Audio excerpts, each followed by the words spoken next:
Hello everyone, I'm Pastor Gamaka, Apostolic Believers of Christ International, YouTube channel. The program like is share, subscribe, and post notification bell to update every day the new videos. Thank you so much. God bless us all. So magandang umaga po sa lahat, sa ating mga viewers, listeners dito po sa ating YouTube channel, sa Facebook. Dahil kapayapaan at habag biyan ng Diyos ay sumasa atin lahat sa magitan ng ating Panginoon Hesus Kristo. Dahil tuling Apostolic Believers of Christ International, kapatid, patuloy tayo na magpasalamat sa Panginoon sa kanyang kabutihan. Hindi po tayo pinabayaan ng Diyos sa bawat araw. Patuloy po tayo ginagabayan ng Panginoon upang na hindi po tayo maligaw na sa libutan. Mga kapatid, always ready po tayo. No? Prepare yourself to appear before God in the day of judgment.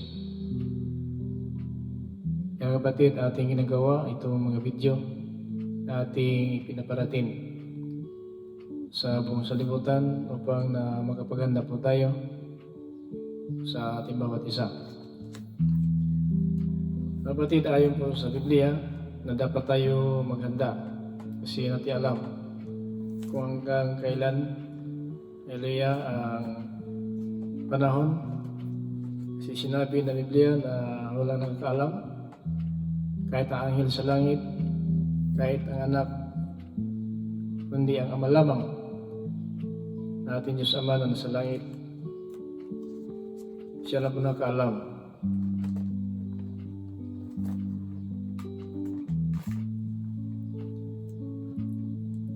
Kaya itong ginawa natin mga kapatid para magkapaganda po tayo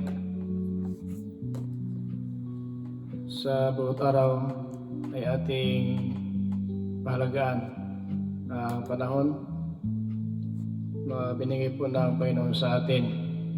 Huwag hayaan na masayang lang po ang mga panahon sa ating kabubuhay sa salimutan na ito. Dahil sinabi ng Biblia sa Mateo 24:36 na sabi ng Panginoon na wala nakakaalam sa araw ng pagparito ng Panginoon, kahit anghel sa langit o ang anak, kundi ang ating Diyos Ama lang ang nakakaalam ito. Kung kailan po siya babalik, kapatid. Dito po sa sulat Hallelujah ni Apostol Mateo sa 24:36. Tungkol sa araw o oras ng aking pagbabalik, walang nakakaalam nito, kahit ang mga anghel sa langit o ako mismo na anak ng Diyos. Ang Ama lang ang nakakaalam nito. Yan mga kapatid, so kaya ingat po tayo. Dahil po wala nakakaalam, kahit ang anak ng Diyos, ang ating Panginoong Kristo, o ang anghel sa langit, kundi ang Ama lamang, ating Diyos Ama na nasa langit. Na ang gawin natin mga kapatid ngayon, ating gagawin na maghanda lang po tayo.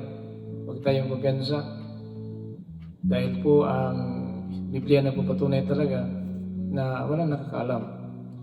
So ang gawin natin, maghanda lang po tayo dahil mahirap na kung sa ating pagharap sa hukuman ay parusa po ang ating kantungan.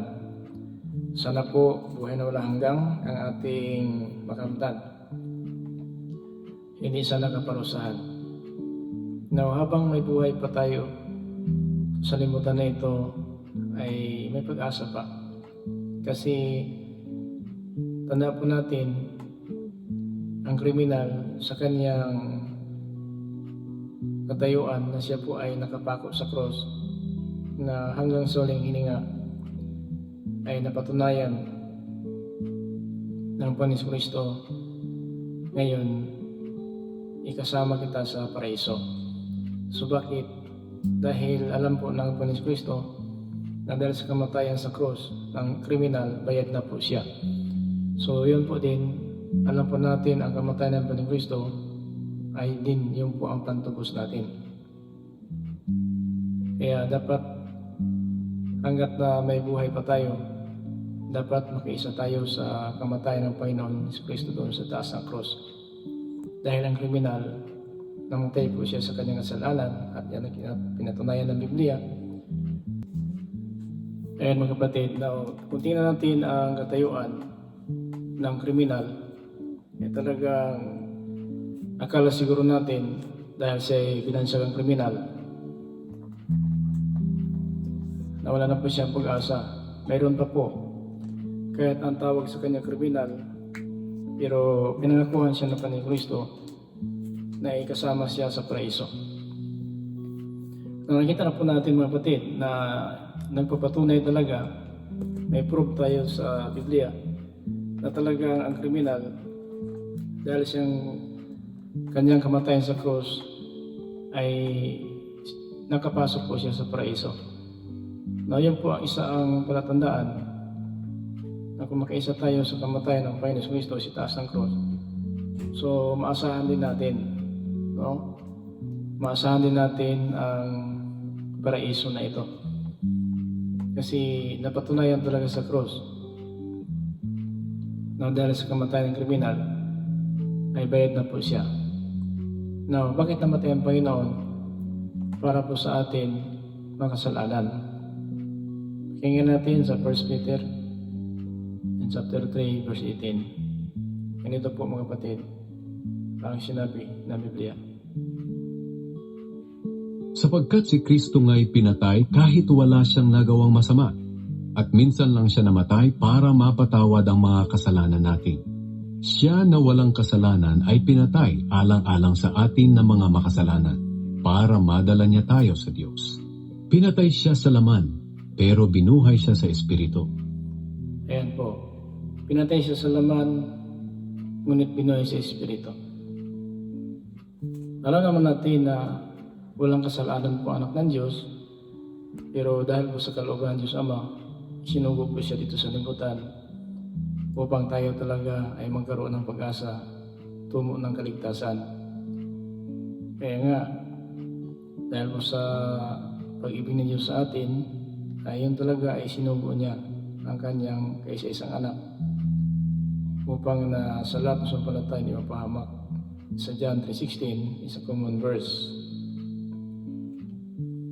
Sapagkat ganito ang pag-ibig ng Diyos sa mga tao sa sanlibutan. Ibinigay niya ang kanyang bugtong na anak, upang ang sino mang sumasampalataya sa kanya ay hindi mapahamak, kundi magkaroon ng buhay na walang hanggan. Yun po mga kapatid. So paano natin masiguro na kasama na tayo sa kamatayan ng Panginoon sa itaas ng cross? Yan mga kapatid. So, paano mapatunayan natin, mga kapatid, na nakasama na tayo sa kamatayan ng Panginoon sa itaas ng cross? Kasi na-prove talaga natin na ang kriminal ay talagang pinangakuhan ng Panginoon dahil po na namatay siya doon sa taas ng cross sa kanyang nagawa ng kasalanan. It's Lucas 23 in verse 43. Ang sabi ng Panginoon sa isang kriminal, Ika-23 kabanata. yan po, 23 din sa verse 43. Ito po mga kapatid, ang sinabi ng Panginoon Hesus Kristo sa taas ng cross na siya po ay nagagahininga na din. Sumagot si Jesus, sasabihin ko sa iyo ang totoo, ngayon din ay makakasama kita sa paraiso. So yan mga kapatid ay confirm, no? Confirm talaga na ang sabi ng Panginoon ngayon, sinasabi ko sa iyo na isasama kita sa paraiso. Makakasama kita sa paraiso. Dahil po, namatay ang kriminal sa kanyang nagawang kasalanan at namatay ang Panginoon sa ating mga kasalanan. So ano ang gawin natin? Ang dapat gawin natin na magkaisa tayo sa kamatayan ng Panginoon sa taas ng cross. Na ano ang basihan na talagang nakaisa na tayo sa kamatayan sa taas ng cross, kapatid?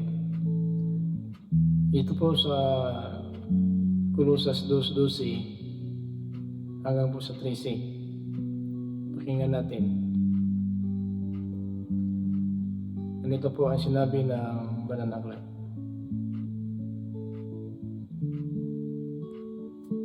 Inilibing kayong kasama ni Kristo nang bautismuhan kayo. So, diyan pala sa bautismo, nalibing na tayong kasama ni Kristo. At ano pa ang sinabi ng Banal na Aklat? At dahil na kay Kristo na kayo, muli kayong binuhay na kasama niya. Dahil nananalig kayo sa kapangyarihan ng Diyos na bumuhay sa Kanya. 13. Noong una itinuring kayong mga patay ng Diyos dahil sa mga kasalanan ninyo. Pero ngayon binuhay kayo ng Diyos kasama ni Kristo. Pinatawad niya ang lahat ng kasalanan natin. So, yun po. Lahat ng kasalanan na ating ginagawa ay pinatawad na po. Dahil po sa kanyang kamatayan doon sa taas ng cross. Kaya mga kapatid, huwag na tayong magdalawang isip. Huwag na tayong babalik sa sanlibutan na pumuhay, kundi magpatuloy tayo sa pagsunod ng kalooban ng Diyos. Huwag hayaan mga kapatid na ang salita ng Diyos na ating napakinggan ay masayang lamang. Kasi ang purpose mga kapatid na ipinangaral ng balita sa atin para magkaroon tayo ng tunay na kaligtasan. Ang kaligtasan na ito ay nakahanda na talaga. Noon na patay tayo. Noong una itinuring kayong mga patay ng Diyos dahil sa mga kasalanan ninyo. Pero ngayon binuhay kayo ng Diyos kasama ni Kristo. Pinatawad niya ang lahat ng kasalanan natin. So, yun po. So, anong gawin natin ngayon? So, kailangan magsisi tayo. Magsisi tayo at magpabautismo tayo sa pangalan ng Panginoon Kristo para mapatawad talaga tayo sa ating kasalanan. Sapagkat sinabi na dito ng Biblia, pinatawad tayo sa lahat nating kasalanan. So, biblically natin, kung saan tayo napatawad, kapatid, nasa bautismo po, napatawad po tayo. So yun po, kung napatawad na po tayo, ibig sabihin, nakasama na tayo sa kamatayan sa taas ng cross. Now, another verse is Romans chapter 6, verse 3 up to 4, mga kapatid. Ito po sa Roma. Chapter 6, verse 3 up to 4. Ganito po. Hindi ba ninyo alam na noong binautismohan tayo kay Hesus Kristo, nangangahulugan ito na kasama tayo sa kanyang kamatayan? So ang bautismo pala, nangangahulugan ito na kasama na tayo sa kanyang kamatayan. So yun po mga kapatid ang kasiguruan.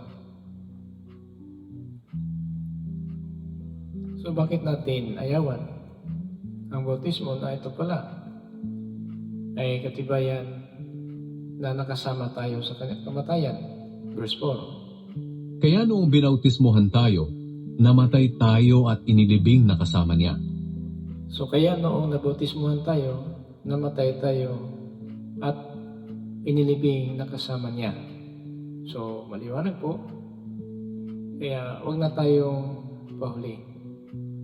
Dapat magbalik loob tayo sa Panginoon, pagsisihan po natin ating mga kasalanan, dahil yun po ang purpose na naparito ang anak ng Diyos upang mawiin tayo sa ating kaaway. Kasi lahat talaga, nilalin tayo sa nagawang kasalanan ni Adan at saka si Eva. At mamatay tayo. Kaya ang kabayaran ng kasalanan ay kamatayan. na dahil nagkasala po si Adan si Eva, at alam mamatay po tayo. Pero mga kapatid, kahit na po na mamatay tayo sa kasalanan ni Adan si Eva, pero may pag-asa pa tayo sa buhay na walang hanggan. Na ito pinagbigay sa atin ng buhay na yan ang ating Panginoon Hesus Kristo. Kasi patay tayo. Sumagitan po ni Adan si Eva na sila pinagkasala, mga kapatid. 15:21-22 dito po sa unang Korinto, ng 1 Corinthians. Dahil sa isang tao na si Adan, dumating ang kamatayan sa lahat ng tao. Tanda po natin na mamatay tayo dahil sa kasalanan ni Adan at saka si Eva. So wala tayong magawa. Talagang mamatay tayo sa lang pinagmulan natin. Mamatay talaga tayo. No. Yan po ang purpose na parito po si Kristo para bawiin tayo sa ating kaaway. At dahil din sa isang tao na si Kristo, muling mabubuhay ang mga patay. So dahil din sa isang tao na si Kristo, muling mabubuhay ang mga patay. Dahil kay Adan, mga kapatid, namatay ang tao. So, pag namatay tayo, wala nang pag-asa. Kasi, namatay tayo dahil po sa kasalanan ni Adan si Eva. Pero, bakit naparitan pa si Kristo? Para mabuhay tayo muli.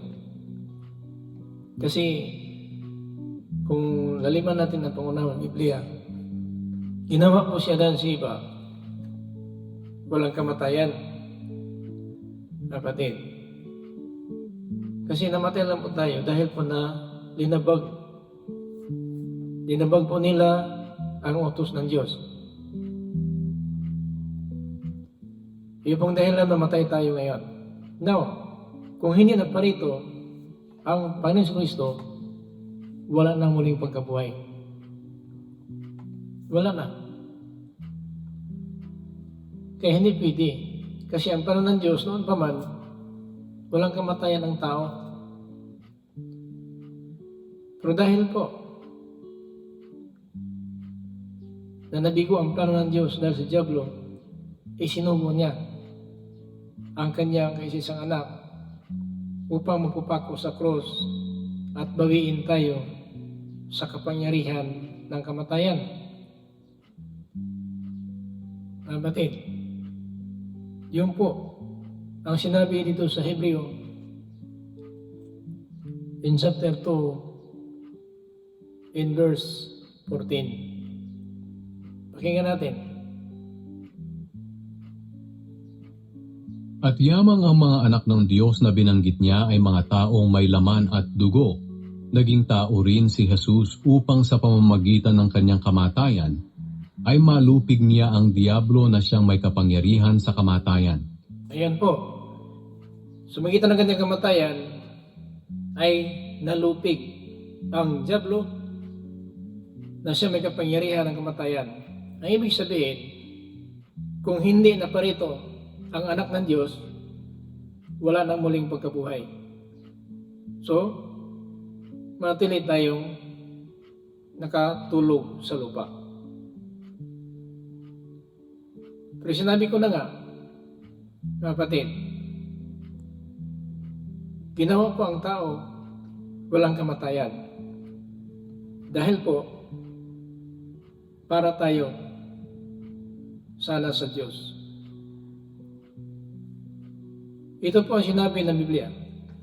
Isaiah 43 verse 21. Ganito ang plano ng Diyos sa tao. Ginawa ang tao hindi para sa Diablo. Pakinggan natin 43:21. Dito po si Isaiah. Maliwanag po ang sinabi ng Biblia. Sila ang mga taong aking nilikha para sa akin at para magpuri sa akin. So silang mga tao na aking nilikha para sa akin at para magpuri sa akin. Ngayon mga kapatid, yan po ang plano ng Diyos. So ibig sabihin, nang ginawa po siya dan si iba, wala silang kamatayan. Kasi hindi mamatay ang Diyos. Posibleng magawa ang Diyos ng tao na may kamatayan na siya hindi mamatay, so hindi matili. Pero yan nga mga kapatid ang dahilan. Dahil po na nabigo ang Panginoon sa kanyang plano sa tao na ilagay sa Eden. Alam ba natin yung Eden? Yun po ang paraiso ng Diyos. Mga kapatid, ginawa po yung sa lupa, pero larawan niyan sa langit. Kasi yung Eden na yan, yung tinawag sa Biblia na Eden, yan po ang paraiso na tinatawag sa New Testament, paraiso ng Diyos. Kaya nga, ginawa ko ang tao para sa akin. So kung saan nakatira ang Diyos, nandun pala ang tao nakalagay. Pero ang purpose na nag-create ang Panginoon dito sa lupa ng tao para sa kanyang kaharian. Pero nabigo lang ang plano ng Diyos dahil po sa Diablo. Kasi ang Diablo, hadlang ng plano ng Diyos. Kasi nang pinagbili ng Panginoon, pakinggan natin sa Genesis chapter 2, 16 to 17, ito po ang bili ng Panginoon sa tao na ginawa niya. Pakinggan natin na 16 to 17 sa Genesis chapter 2. At sinabi niya sa tao, makakakain ka ng kahit anong bunga ng punong kahoy sa halamanan, maliban lang sa bunga ng punong kahoy na nagbibigay ng kaalaman kung ano ang mabuti at masama. Sapagkat sa oras na kainin mo ito, tiyak na mamamatay ka. So maliwanag po sa oras na kain mo ito, tiyak na mamamatay ka. So yun po, pinagbilin po ng Panginoon yan. So sinabi ng babae diyan sa ahas, nakalimutan ng babae ang sinabi ng Panginoon dito po sa Genesis 3, chapter 3, verse 3 up to 5. Maliban lang sa bunga ng puno na nasa gitna ng halamanan. Sapagkat sinabi ng Diyos na hindi kami dapat kumain o humipo man lang ng bunga ng punong iyon. Kapag ginawa namin iyon, mamamatay kami. So yun po. Alam po ng babae na yun ang pinagbili ng Panginoon sa kanila. Pero dahil po sa Diablo na isang tuso, kung sabihin natin mang nililinda at mamatay tao, ganito ang sinabi ng Diablo sa verse 4. Pero sinabi ng ahas, hindi totoong mamamatay kayo. Yun po. Na ito po nakasulat sa Biblia ang salita ng Diablo. Sinabi ng ahas. So salita po ito ng Diablo nakasulat sa Genesis chapter 3 verse 4 hanggang po sa verse 5. Sinabi iyan ng Diyos dahil alam niya na kapag kumain kayo ng bungang iyon, mabubuksan ang mga isip ninyo at magiging katulad niya kayo na nakakaalam kung ano ang mabuti at masama.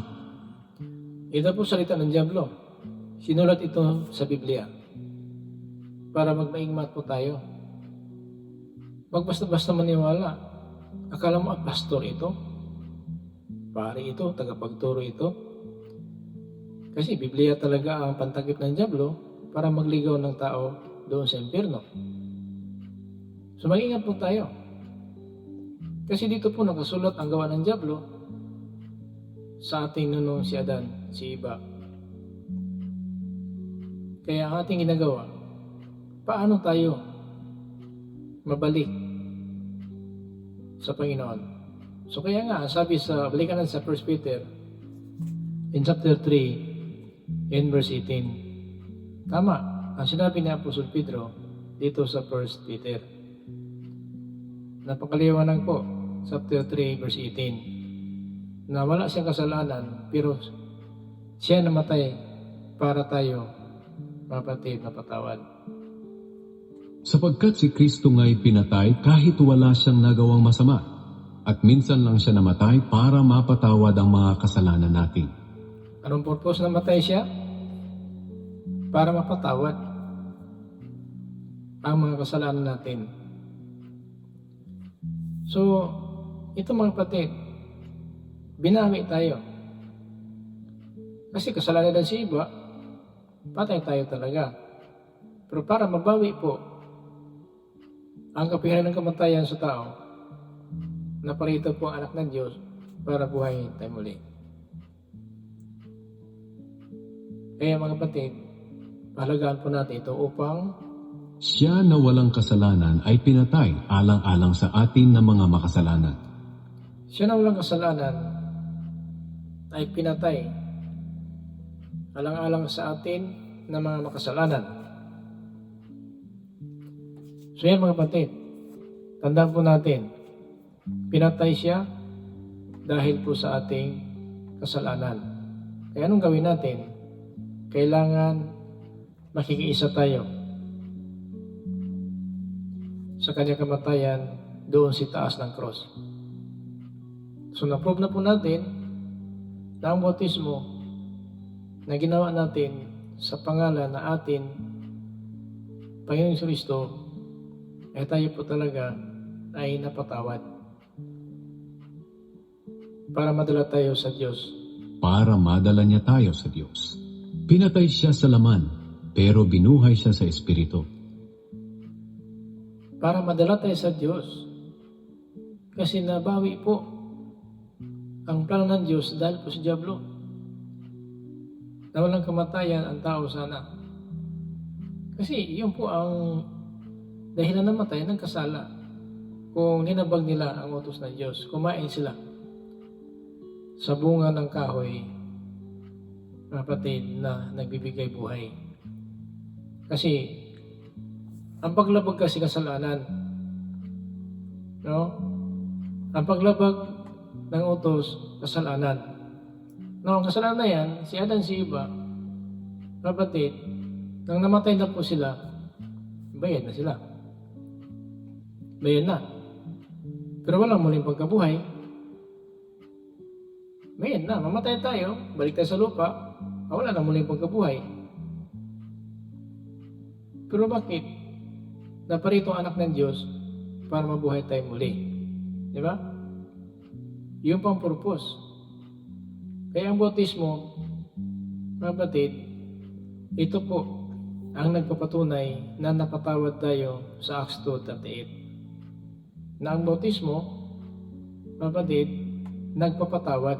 Kaya kapag nagpabautismo tayo, nakasama na tayo sa kanyang kamatayan sapagkat ang purpose na matay siya upang mapatawad ang ating kasalanan. Namatay siya, walang kasalanan, para sa atin ng mga makasalanan. So, yun po. Kaya si Pedro, na siya po ay tumayo sa araw ng Pentecost, nagkaroon na po siya ng Holy Ghost.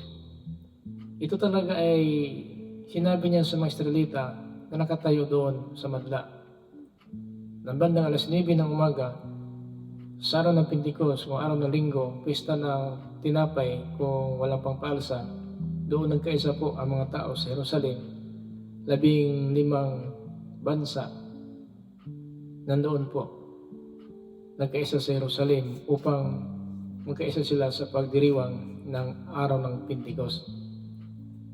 Ito mga kapatid, si Apostol Pedro tumayo po, ang sinabi nito sa Acts chapter 2 verse 38. Sumagot si Pedro sa kanila, "Magsisi ang bawat isa sa inyong mga kasalanan at magpabautismo sa pangalan ni Hesukristo at mapapatawad ang inyong mga kasalanan at matatanggap ninyo ang regalo ng Diyos na walang iba kundi ang banal na Espiritu." So yan po, maliwanag po yan na ang mga Israelita, sila po ang nagpako sa Panginoon sa krus. Ayon sa Pedro sa 36, na ang Jesus na yung pinako sa krus, pinili ng Diyos maging Panginoon at Kristo. Kaya dapat talagang malaman ng lahat ng Israelita na itong si Jesus na ipinako nyo sa krus ang siyang pinili ng Diyos na maging Panginoon at Kristo. Nang marinig iyon ng mga tao, Tumagos ito sa kanilang puso. Kaya nagtanong sila kay Pedro at sa kanyang kasamang mga apostol, "Mga kapatid, ano ang dapat naming gawin?" Sumagot si Pedro sa kanila, "Magsisi ang bawat isa sa inyong mga kasalanan at magpabautismo sa pangalan ni Hesukristo at mapapatawad ang inyong mga kasalanan at matatanggap ninyo ang regalo ng Diyos na walang iba kundi ang banal na Espiritu. Sapagkat ang banal na Espiritong ito ay ipinangako para sa inyo at sa inyong mga anak at sa lahat ng taong nasa malayo, sa lahat ng tatawagin ng Panginoon nating Diyos na magsisilapit sa Kanya." So, ipinangako po itong banal na Espiritu, kapatid, na hanggang sa ating mga henerasyon o sa anak pa ng ating mga anak, itong Espiritu Santo. So, sino lang makatanggap dito? Itong mga anak ng Diyos. Kaya mga kapatid, bakit kailangan natin ng bautismo? Upang mapatawad ang ating mga kasalanan at tatanggapin talaga natin ang pangako ng Panginoon na Espiritu Santo na ito mga kapatid. Tandaan po natin na magtuturo sa atin. Sana bawat araw saman tayo paroroon. Kailangan natin ng Espiritu Santo para po tayo, mga kapatid, turuan at tulungan sa ating kahinaan. Yun po ang dapat natin gawin. So, first of all, repent, and to baptize in the name of Jesus Christ for the remission of your sin. And you shall receive the gift of the Holy Ghost. So yan mga kapatid ang dapat nating gawin. Huwag tayong pahuli. Kasi bilang lang po na hintil ang inintay ng Panginoon at ibalik sa Israel ang kaligtasan. Roma 11:25-26. Pakinggan natin ang sabi ni St. Pablo. Mga kapatid, nais kong malaman ninyo ang isang katotohanan na ngayon ko lang ihahayag sa inyo para hindi maging mataas ang tingin nyo sa inyong sarili. Ang pagmamatigas ng mga Hudyo ay hindi panghabang panahon. Ito'y hanggang makumpleto lang ang kabuoang bilang ng mga hindi Hudyo na sasampalataya kay Kristo. Pagkatapos niyan, maliligtas ang buong Israel, gaya ng sinasabi sa kasulatan. Na ito mga kapatid, pag nabuo ng hintil, nalalapit sa pananampalataya, ibalik sa Israel ang kaligtasan. Na bakit ngayon ang Israel ay napalibutan na po ng kaaway? Kasi malapit na po iligtas, sapagkat ililigtas ang buong Israel. So kailangan matupad ang sinabi ng Panginoon bago iligtas ang Israel, mapalibutan siya ng kaaway. So alam ng Diyos ilan na lang kulang ng mga hintil na lalapit sa Kanya, at ito po, dahil alam ng Diyos ilan na lang kulang, kasi ang sinabi sa Pablo, pagkatapos maliligtas na ang buong Israel. Pagkatapos niyan, maliligtas ang buong Israel, gaya ng sinasabi sa kasulatan. Magmumula sa Sion ang tagapagligtas. Aalisin niya ang kasamaan sa lahi ni Jacob. So yun po, magmula sa Sion, doon sa kaharian. Pag magipit ng Israel, kasi ngayon napalibutan ng kaaway ng Israel, so malapit na. Kasi pag hindi na kaya ng Israel ang kaaway, dito na i-rescue ng Panginoon ng Israel. Kaya dahil malapit na, kasi isasama tayo dito. Hindi pwede mga kapatid na iligtas ang Israel, tayo iwanan. Kasi ang kaligtasan, hindi lang sa mga Hudyo, pati sa ating mga hintil. Galatia chapter 3, verse 25 and 26. Pakinggan 28. Mga kapatid, pakinggan natin ha. Ito po ang sinabi ni Apostol Pablo. Chapter 3, 25 up to 26, 28. At ngayong may pananampalataya na, wala na tayo sa patnubay ng kautusan na tagapag-alaga. Mga anak ng Diyos sa pananampalataya, kayong lahat ay mga anak ng Diyos dahil sa pananampalataya ninyo kay Kristo Jesus. Sapagkat binautismuhan kayo sa pakikipag-isa ninyo kay Kristo at namumuhay kayong katulad niya. Ngayon, wala nang pagkakaiba ang Hudyo sa hindi Hudyo, ang alipin sa malaya, ang lalaki sa babae. Kayong lahat ay iisa na dahil kayo'y na kay Kristo na. Ayan po nga, hindi pwede na iligtas ang Israel, maiwan tayo. Kasi magmula sa Sion ang nagpagligtas. Ay, ibig sabihin, ito na po ang pagbalik ng Panginoon. Now, ang Biblia na po patunay na sa Apostol Pablo, baka magmataas kayo sa inyong sarili. Tandaan ninyo, ang katighan ng Israel na natili hanggang ngayon, hanggang mabuang bilang ng mga hindi Hudiyo, kung mga hintil, tayo po yan, na lalapit sa Panginoon at mananampalataya. Na alam ng Diyos, ilan lang kulang ngayon. Kasi hindi magsinungaling ang Diyos. Pag mabuo na po itong bilang, maliligtas na ang Israel. Now, habang nangaral tayo ngayon ng magandang balita, ang Israel ngayon napalibutan na po ng kaaway. Gaza, Lebanon, Iran, kung itong Yuki, sabihin natin ano pa yung kasikpit na lugar doon, no?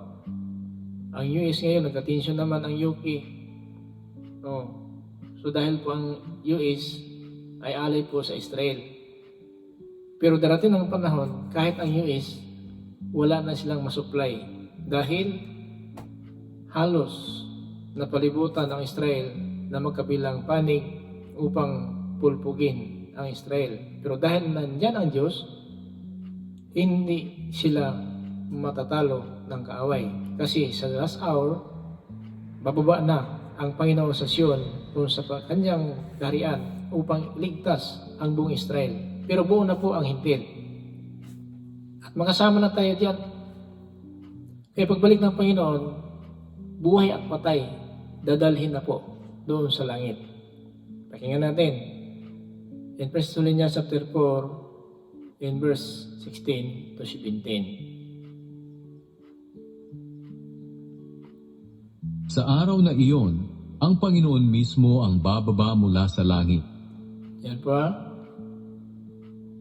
Ang Panginoon mismo ang bababa mula sa langit. Di ba sinabi Biblia na magkagaling sa Sion ang tagapagligtas? Ito po ang Panginoon Kristo. So, ito po ang pagbaba niya na pagliligtas sa atin, mga patay, mabubuhay, at ay mga buhay pa, dadalhin na po tayo sa alapaap. Kasabay ng malakas na utos, maririnig ang pagtawag ng punong anghel at ang pagtunog ng trumpeta ng Diyos. Ang mga namatay na sumasampalataya kay Kristo ang unang bubuhayin. Pagkatapos, ang mga buhay pa sa atin sa araw na iyon ay kasama nilang dadalhin sa mga ulap. Maliwanag po na kung may madatnan ng Panginoon na mga totoong Kristiyano sa pagparito niya, dadalhin na tayo kasama ng muling binuhay. Para salubungin ang Panginoon sa himpapawid at makakasama na natin ang Panginoon magpakailanman. Susalubungin ang Panginoon sa himpapawid at makasama na tayo ng Panginoon magpakailanman. Ayan po ang pag-asa natin. Pero, yung hindi kay Kristo, ibig sabihin mo lang, bautismo, sa pangalan ng Kristo, maiwan. Maiwan. So, ano mangyari sa kanila? Maiwan. Sila na po maghanap ng salita ng Diyos, pero, kapatid, wala na pong matagpuan. Kasi, ma-prove talaga nila. Kasi mga Christian po ito, may mga Christian pa maiwan ito, mayroon po. Bakit hindi madala? Bumalik kasi sa libutan. Kasi ang sinabi Biblia, ang matiling tapat hanggang wakas, siya lang ang maliligtas. Na yung natira, na yung pamabuhay, pagkatapos po ng 1,000 taon, bago mabuhay lahat, harap na sa hukuman. Pero ito inasahan natin, loobin ng Diyos, itong kaligtasan talaga. Isang pista't mata po. Mangyari ito. Pagtinig ng huling trumpita ng Diyos. 15:51, 53, dito po sa 1 Corinthians. Isang pista't mata lang po ito sa huling tinig ng trumpita. Ngunit makinig kayo, dahil may sasabihin ako sa inyo na isang lihim. Hindi lahat sa atin ay mamamatay. Ngunit tayong lahat ay bibigyan ng bagong katawan, sa isang iglap, sa isang kisap mata. So yun po bagong katawan sa isang kislap. Isang iglap o isang kislap mata, kapalitan ang ating katawan na mabubulok, palitan ng katawan hindi na mabubulok. Kasabay ng pagtunog ng huling trumpeta. At sa pagtunog ng trumpeta ay muling bubuhayin ang mga patay at bibigyan ng katawang hindi nabubulok. At tayong mga buhay pa ay bibigyan din ng bagong katawan. Tama. The same din sa 1 Thessalonians in chapter 4, 16-17. Na tayong mga buhay pa ay bibigyan din tayo ng bagong katawan. So yung katawan na yan, hindi nabubulok.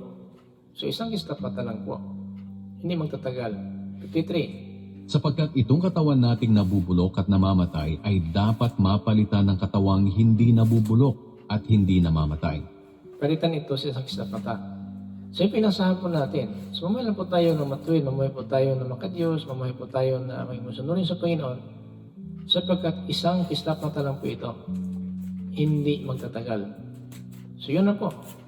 Maiwan na po ang mga hindi totoong mananampalataya. Meron ba, pastor, ang mga totoo hindi mananampalataya? Meron po. Kasi angkin lang po nila mananampalataya, pero mahirap sumunod ng kalooban ng Diyos. Yun po ang hindi totoo mananampalataya. Pero kung loobin ng Diyos tayo mananampalataya, magpatuloy tayo. No? Magpatuloy tayo sa paggawa ng kalooban ng Diyos hanggang sa ating pag-alis sa limutan upang hindi po tayo, mga kapatid, mailigaw o tayo po, mga kapatid, mapunta doon sa kapamakan, kundi doon tayo sa kaharian ng ating Panginoon. So mga kapatid, ang mensahe ng Diyos para po sa atin, na sana po nakatulong po ito at huwag tayong magdalawang isip. So huwag kalimutan, mag-like, share natin ang video na ito, or subscribe, then i-post natin ang notification bell on natin, para updated tayo sa bawat araw sa mga video tungo ng kaligtasan. Ito po kaloob ng Diyos sa atin. Sana po huwag tayong mawala sa area natin dito sa YouTube channel, sa Facebook, para po na matili tayong matatag sa pag-asa nito tungo ng kaligtasan. Maraming salamat po sa lahat ating mga viewers, listeners dito po sa YouTube channel, sa Facebook. Naway ang kapayapaan at ang biyaya ng Diyos ay suma sa atin lahat sa pamamagitan ng ating Panginoon Jesucristo. Dito po lingkod kay Kristo Jesus, Pastor Tumaka, Apostolic Believers for Christ International. Listening to us, grace, mercy, and peace be with you us by Jesus Christ. Amen.